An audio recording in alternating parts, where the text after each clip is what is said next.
你聽過可能 client 或者 client 嘅屋企人同你講過一啲説話或者一啲動作，有冇特別深刻嘅經歷啊？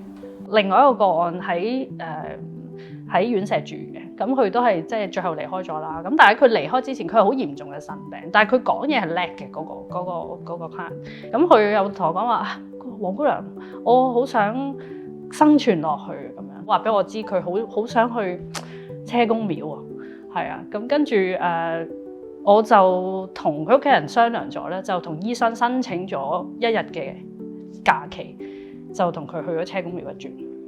係咁嗰個屋企人咧。喺個家人離世咗之後1年咧，佢都仲即係每一次喺佢差唔多離世嘅時間啦，係啦。咁之後嗰幾年佢都有 send message 俾我話，即係都好記得我當時即係陪伴咗佢哋好多，或者好用心咁幫個家人完成咗佢嘅心願咁樣。即係呢啲時候就係一啲家人可能都好感覺到我哋嘅付出嘅時候。